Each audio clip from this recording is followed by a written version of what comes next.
Welcome to my channel, Love, Light, Liberty, and I'm your host, Rox Light. Today is April 13th, 2025. This is the fourth full moon of the year, and we are the full moon in Libra, also known as the pink moon. For those of you wondering why the full moon is in Libra when we're currently in Aries season, that is because the full moon will always be in your opposite zodiac sign, and the opposite of Aries is Libra, which helps create the balance of the yin and the yang. The show consists of three parts. Part one will be going over the Moonology Oracle cards for this month, which will be the full moon in Libra tonight. And then at the end of the month will be our new moon in Taurus. Part two is going to be the show and tell item for April that I'm going to show you. And part three will be the spooky ghost story. Well, I hope you guys get yourself a cup of coffee or tea and relax and enjoy the show. Welcome, everybody, to Show and Tell Stories. This is episode number 4. We're April 2025 already. So before we get started, I'm going to clear this space with my crystal bell.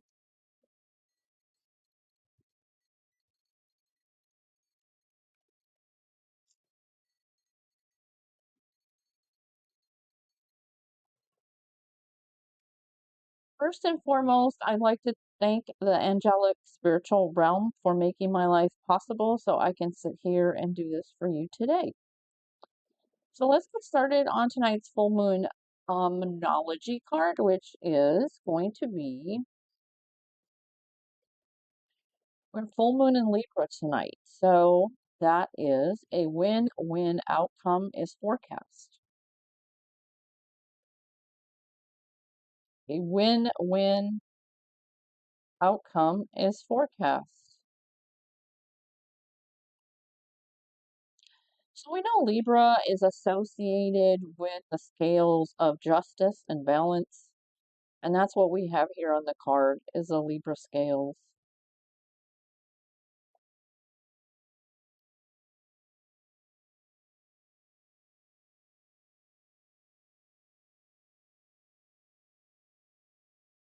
I'm going to read the book that comes with the Moonology card.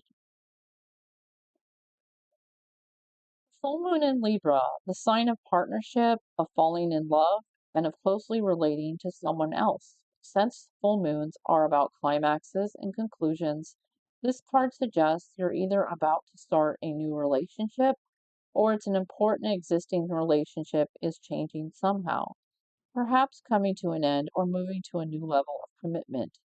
It's important to remember that people come to us for a reason, and sometimes just for a season. If a relationship is ending now, it's doing so at the right time, so try not to fight it. This card can also refer to a professional relationship. There's a sense that you need to balance your ego with someone else's needs. A win win outcome is possible with give and take. Doing so might be the answer to your question. Attune to the moon, let go of which is falling away. Additional meanings for this card can be see that the other person through the eyes of love and it will change your perspective.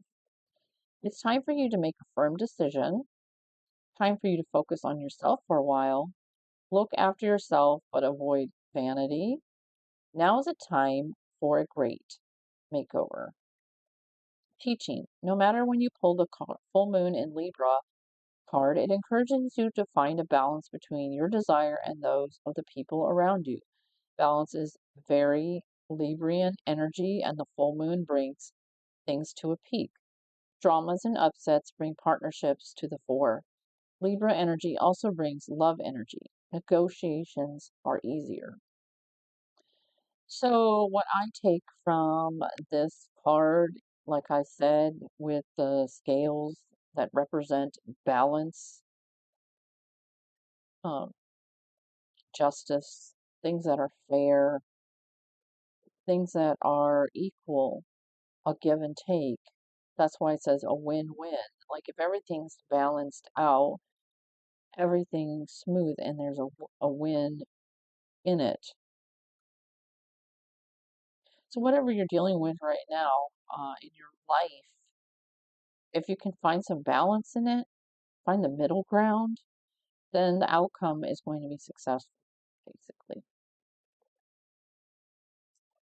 All right, let's look at the end of the month, which is going to be, we're going to move out of Aries season into Taurus.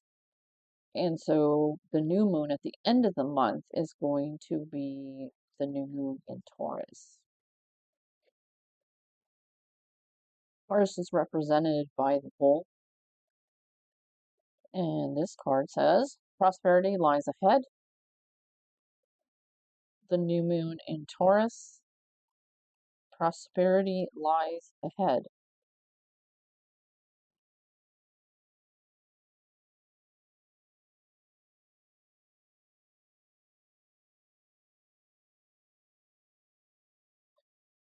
This card will often come up when you're inquiring about a financial matter or when you're doubting your self-worth. The card suggests you can have what you want, including material things, but you must believe in yourself. This comes down to the laws of attraction. Value yourself, and others will value you too. You can create abundance. Taurus is associated with luxurious Venus, and this card holds the new moon energy, so it is a good time to make a 12-month financial plan. This card also can signal the start of a new relationship. If you've been wrestling with something for a long time, the new moon in sturdy Taurus is a sign not to give up just yet. Tune to the moon. Get or give a massage. Healthy body is a healthy mind. Additional meanings for this card: you will be able to afford the thing you're dreaming of. Getting clear on what you value most will help you find peace. Take time out to pamper yourself. Start a standing order to a savings account, no matter how small. Teaching, we often feel that somehow it's wrong to focus on our finances, but the truth is that money can make life far more comfortable from a physical point of view. From a physical point of view. Taurus knows this, and the new moon in Taurus is a time to work your magic to create the money you want so you can have the creature comforts you want. Remember, though, that someone else is still wishing for what you already have. Prosperity lies ahead. So, yeah, uh, Taurus is associated with material items, and they enjoy that in life. But not everything that is involved money has to buy items. So you can, like it said, get a massage. Healthy body, healthy mind. That kind of stuck out at me because my goal this year is to buy things that are is related to my health or invest in my health a lot more, and also to invest in spiritual items. So I think we are a society in the United States for sure that we are consumerism big time. So we have to be careful with that because that's where we can be unbalanced with the scales here and go too far, and we're just buying things and slaving to the system for what? You know, does that stuff bring meaning, purpose to your life? Is it bringing you happiness? You know, they say money doesn't buy happiness, but it sure helps, right? It's you can take money and exchange it for experiences like vacations and stuff like that, and that's very soulful. And memories is what lasts forever. Things don't last forever, but memories do. So that's my take on that. So I hope that helps you guys with your ideas for the rest of this month. So let's get started on part two, which is going to be the mystery item for April that I'm going to share with you. Stay tuned. All right, welcome everybody to part two, and this is the mystery show item for April. So, first of all, I was going to mention the moon goddess. Her name in the Greek, for the Greeks, her name was Selene. And the Roman version for the moon goddess, her name is Luna. So there is a stone associated with the moon goddess, and it is selenite. Selenite's named after the Greek version of her, Selene. This is selenite.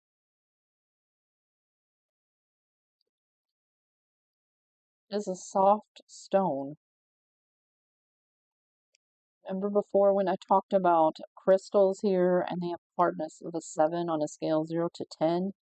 A diamond's a 10. This is a 7. That's a hard stone. This is soft, so it has a scale of a 2.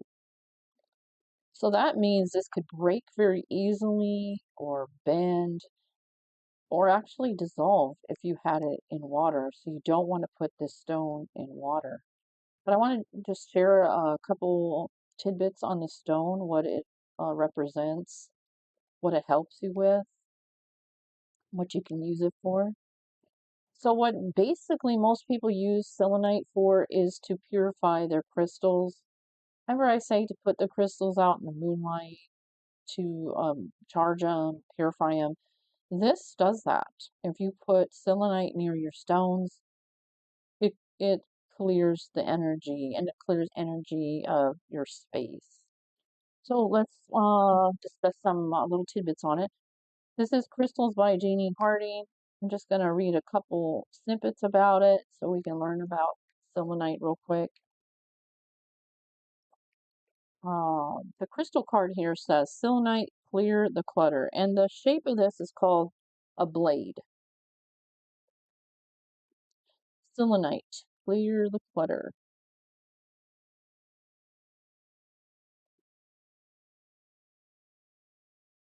Selenite is hydrated calcium sulfate, a type of a gemstone, so it is extremely common mineral formed in sedimentary environments around hot springs.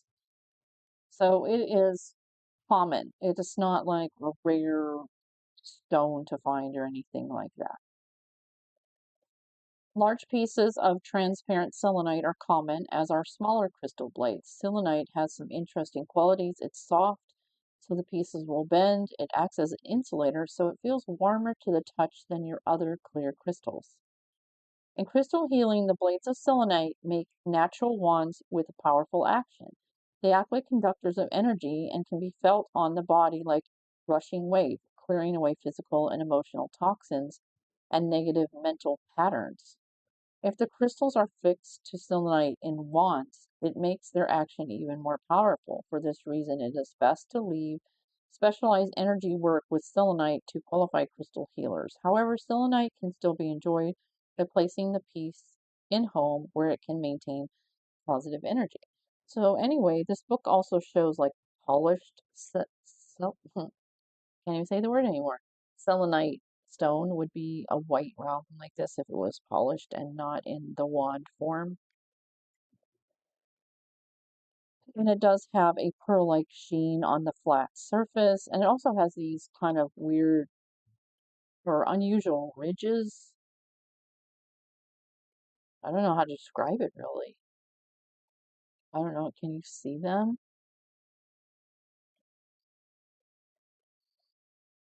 So since it's soft stone, it can actually be scratched with your fingernail. That's how soft it is. So it is going to be found all over the world, basically Italy, Mexico, USA, but also common around the world. So physical, emotional uses, it's a conductor of energy and its cleansing effects can be strongly felt on your system, allow the flow of high frequency energy to permeate all the chakra centers, aligning them with all spiritual purpose. Resonates powerfully with the crown chakra, enabling enhanced awareness of enlightenment. Wow.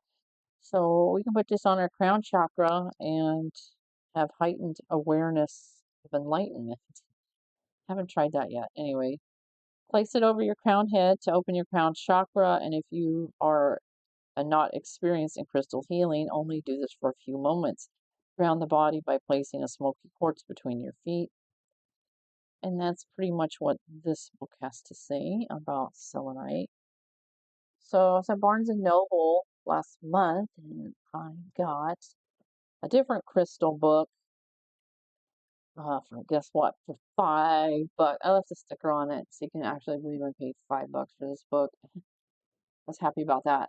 It's called The Book of Crystal Healing: A Comprehensive Guide to the Powerful Therapy by Emily Anderson. This was actually a very beautiful book, and it is a hard copy. It's hardcover. That's what I was looking for. So the picture of selenite in this book looks like this big chunk right here. So again, I was in the abyss of my garage and I found something that I had to think about it for a bit because I was like, is that it or is that not it? And so I dug it out today. Before I read you this, I'm going to show you.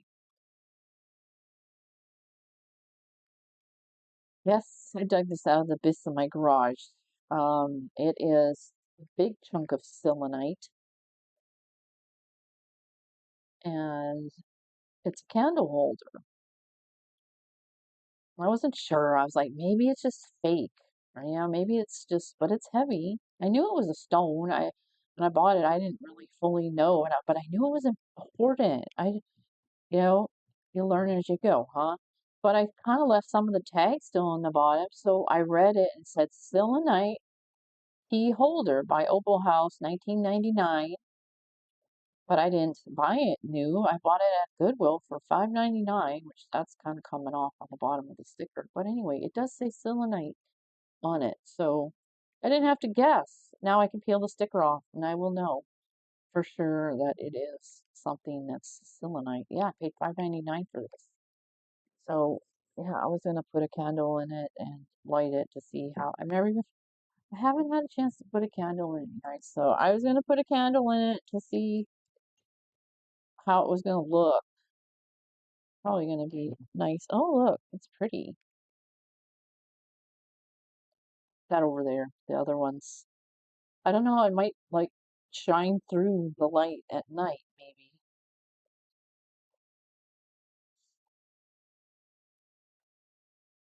This book had more things to say than the other book. So when you do researching, it's really good to find a couple different spots for information. So you kind of expand your knowledge a little bit because you can pick up more information by a different book, right? So this does say connection to the crown chakra, but the astro affiliations, it's a Taurus. How unusual. We're coming into Taurus season. Then I couldn't, I kind of hemmed and hawed about what I was going to show. And at the last minute, I said, you know what? I'm going to just show my little piece of selenite. I was only going to show you this. And then I remembered in the garage that maybe this was it. And then it just kind of expanded. Anyway, but we're coming into Taurus season. Selenites associated with Taurus. The mind. Selenite encourages fidelity and commitment. It can help you see through deception, clear confusion, and balance emotions. It brings subconscious thoughts and behavior into conscious awareness for healing. Better judgment, increased insight, and inspiration are available to you with selenite. You can also heal abuse by enabling you to see and learn from the bigger picture of your life's paths. This calming crystal works especially well on women's issues, stimulating libido and fertility and regulating menstrual cycle. It supports breastfeeding and healthy child development. It brings alignment to the spine, increasing flexibility. It's a great neutralizer of mercury poisoning from fillings of free radicals that can cause cancer. It can also protect against seizures. Now, I am not here to give you medical advice. I am just reading to you what this book is saying. So that's up to you what you want to do with any of your stones and your use for them.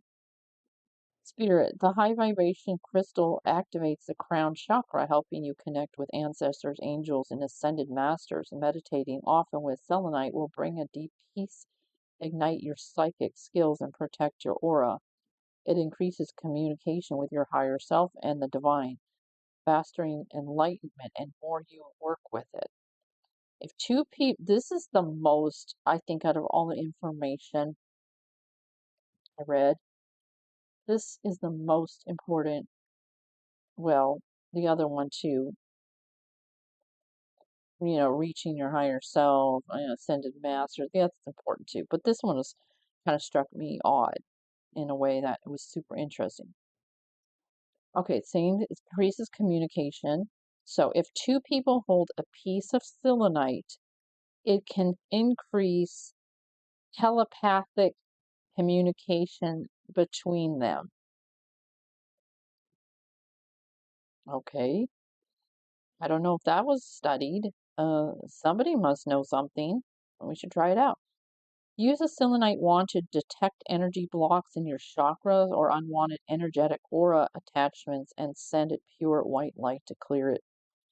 Activate a selenite wand by gently stroking it. Place it on or near your crown chakra in meditation by positioning a point next to the top of your head while laying down. Meditate holding in a cupped hands or with it placed in front of you. Meditation on a meditation altar.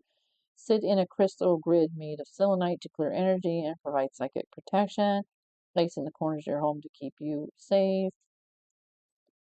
You can use selenite to cleanse your other crystals by waving it over each one. Oh, I forgot to wave it. I was just setting it near them. Okay, cleanse, cleanse. Anyway, so what not to do? I thought this book was important because valuable information here. It says never use it as an elixir. So a lot of people will take stones and they'll soak it in water and then they'll drink the water and make some elixir out of it. Never use this as an elixir. Okay? Never leave it in water or salt to clean it. It's soft, it's delicate, and it's gonna dissolve. And you're gonna be dissolved. You're gonna be drinking pure selenite, and I don't know.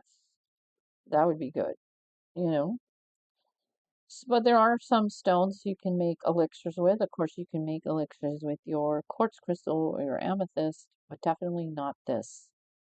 When it's a soft stone like this, it will, like I said, it's gonna break and dissolve, and it's made out of like some kind of salts, you know.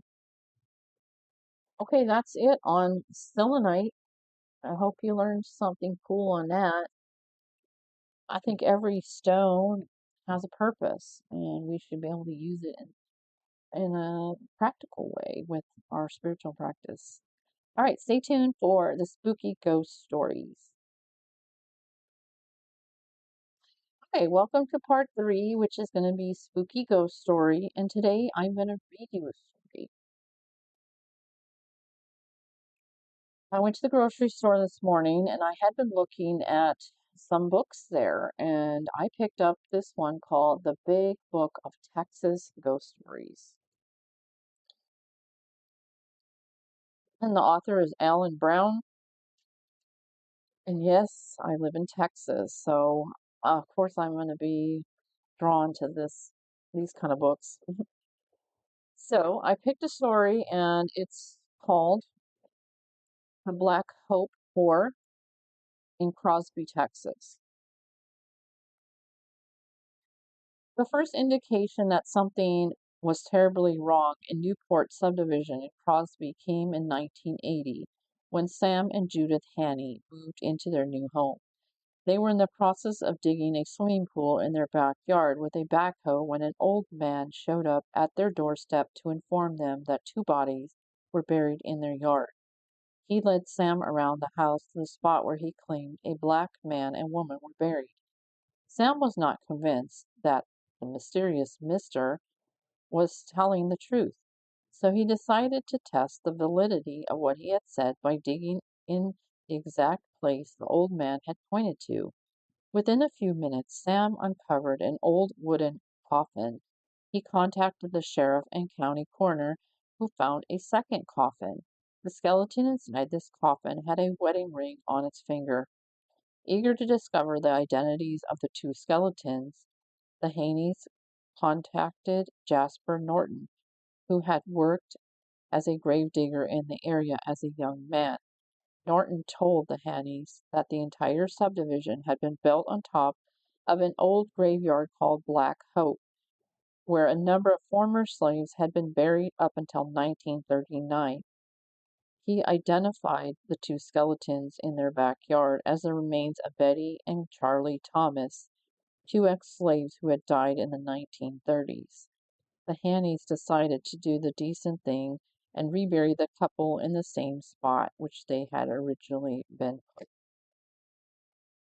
A few days later, Judith was walking around outside when she heard the sliding door open and a voice call out, "What are you doing?" At first, she thought her husband was calling for her. She became concerned when she walked back to the house and found she was all alone. On another occasion, Judith was looking in her closet for a pair of red shoes. She had just about given up her search when she happened to look outside. There, perched on top of Betty Thomas's grave, were two red shoes. Judith's uneasy feeling intensified when she realized that it happened to be Betty's birthday. This, it turned out, was only the beginning of the strange story of Newport's subdivision. Ben and Jean Williams, who moved across the street from the Hanneys in the 1980s, noticed right away that their house seemed unusually cold.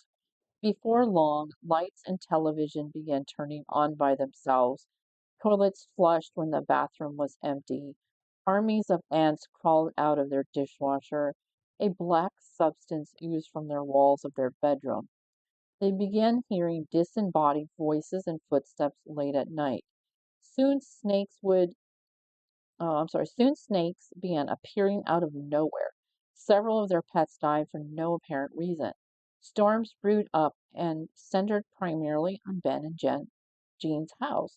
The couple tried to plant a garden, but nothing would grow, despite the amount of fertilizer they used. Sinkholes began appearing in the shapes of coffins. One night, Ben returned late from work and found two apparitions standing in the kitchen. The ghostly figures slowly moved backward into the den and down the hall to the bedroom.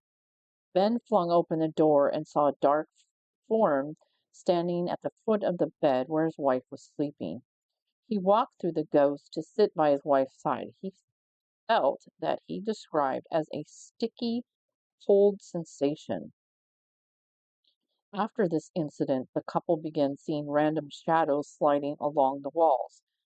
One afternoon, Jean and her granddaughter Carly were awakened by an afternoon nap by the sound of phantom footsteps.